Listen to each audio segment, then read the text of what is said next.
everyone, Harry here to talk about Jean Carroll's motion to amend her defamation complaint against Donald Trump. All right, this gets a little factually complicated. Legally, it's no great challenge, but hang with me for a moment. This is the lawsuit that Jean Carroll brought originally back in 2019, what the courts have taken to calling Carroll 1. It was when Trump first defamed her, first said she's not my type, first called her a lunatic and whatever he did. It got caught up, as you may remember, in litigation under the Trump administration over the question, when he defamed her, was Trump acting within the scope of his employment as president? And the Department of Justice came in and said that he was.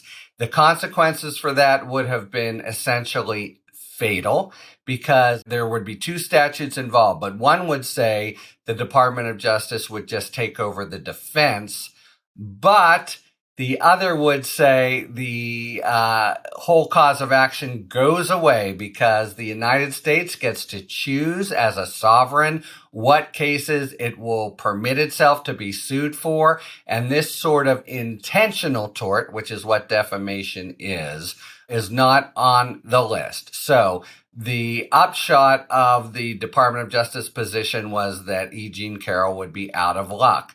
Now, fortunately for her, unfortunately for Donald Trump, after he left office, Trump defamed her again. And moreover, New York State passed a law that permitted victims of sexual assault a 1-year window to reopen their case, even if the statute of limitations had run, which it had long since for Jean Carroll. And Carroll 2 is the trial that happened a few weeks ago, where both the defamation, the one that succeeded Trump's presidency, and the assault were tried to a jury which held for Carroll. Meanwhile, back on the first case, so it has run quite a tortuous route through the courts. She brought the case in New York State Court. Trump was able to move it into New York Federal Court. Then the Department of Justice made its motion saying we should take over this case because he was acting within the scope of employment. The judge denied that motion and it went to the Second Circuit. And the Second Circuit, this is like 31 months, all very condensed, said, you know what, this is a matter of Washington, D.C. employment law. Same as if, a driver for Whole Foods in Washington had crashed into someone. We're going to ask our friends in the D.C. Court of Appeals, the District of Columbia Court.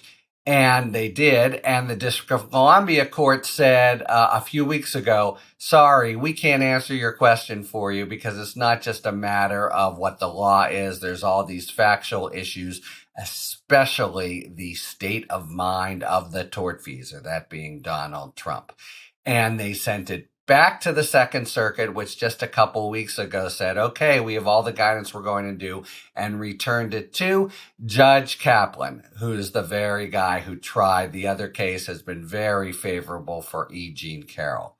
Now, one more little wrinkle. In the meantime, she makes the motion to amend the complaint, and the Department of Justice says, Judge, please decide that first before we figure out what our position is. And that, of course, suggests they might be contemplating changing their position, which would make the whole issue go away. She, though, Jean Carroll, says in her motion to amend the complaint, it should go away anyway. And that's because there's new evidence that, under the guidance of the D.C. Court of Appeals, should really show that he wasn't acting within the scope of his employment. What is that evidence? Well, among other, his deposition testimony, in which he basically made clear he only told this to, I think, Melania. Therefore, it makes evidence that she wants to say makes it clear in terms of the scope of employment. Also, he repeats these nasty comments on CNN Town Hall, and they say that goes to the availability of punitive damages. Again, this is the thing to grasp. This is all still the 2009 count. It's not a new cause of action or an amendment. She hasn't added to it. It's all about deciding the big issue in the 2009 complaint, which is whether Trump is acting within the scope of employment. So she asked the court, I'd like to amend the complaint to add some more information, like from his deposition and like what he said at CNN Town Hall, and please let me do that. Trump, of course, opposes, and the Department of Justice says, decide this motion, please, and then we'll tell you where we stand. Okay, so deep breath. Again, point number one, not a new cause of action. She's not trying to use or leverage the CNN Town Hall for another count, but the same old one, which will turn on whether he's acting within the scope of his employment. There's a possibility that DOJ will change its position.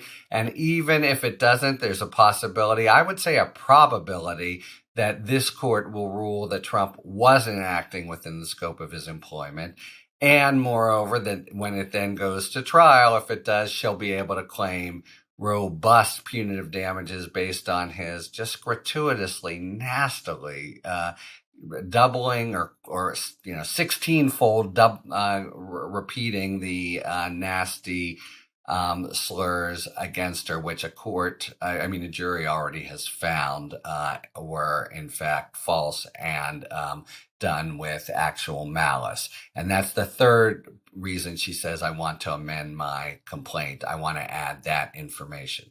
Okay, so initial cause of action, still based on, was he acting under scope of employment?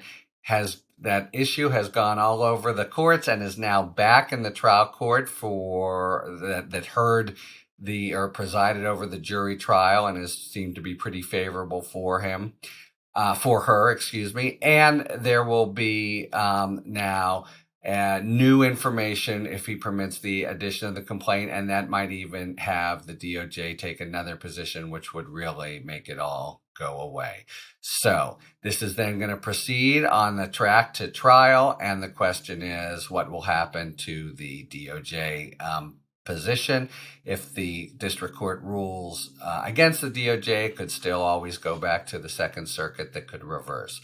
But that is the state of play. Trump, by putting his foot in it in CNN Town Hall, has in fact increased his legal exposure and weakened his defense that he was acting within the scope of employment.